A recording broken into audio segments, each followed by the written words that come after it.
The man was very bold. He picked up a shell with one hand and threw it to the arms dealer. The arms dealer almost dropped it. The man asked the dealer to show the shell's power. The dealer threw it back to his assistant. He aimed at the tallest pine tree on the mountain. The young man glanced at the target and quickly assembled the mortar. Watching the young man's skilled hands, the man was stunned. Before he could fully understand, the young man had already fired the shell. It hit the target accurately. The whole process took less than 2 minutes. The man thought it was just luck. He picked up another shell and asked the young man to fire again. This time, the target was much farther, almost out of sight. The young man realized the man wanted to make him look bad, but he still trusted his own skills. He recalibrated the mortar. While the man waited to see him fail, the young man fired the second shell. It followed a perfect arc and hit the target again. The man was shocked. He had not expected the young man to be so skilled. It turned out the young man used to be the best mortar gunner. When the man heard he was a cannon god, he doubted it at first but decided to give him a harder challenge. The man walked alone to the mountain and stood on a rock. He asked the young man to fire a shell into a circle behind him. If he hit, he could take all the cargo. This was a huge deal,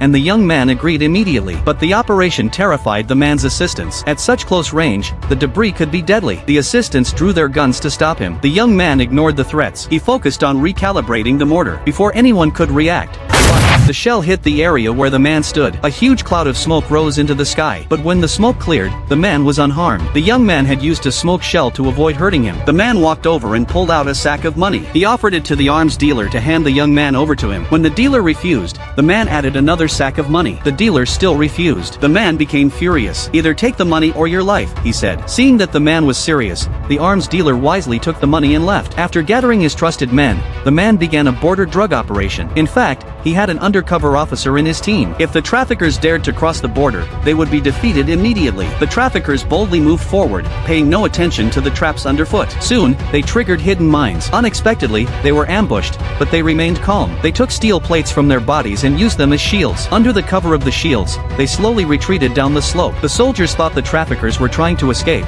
so they opened fire to stop them. They did not realize it was the man's trap. The man, hidden on the other side, took action. It was time to witness the power of the Cannon King.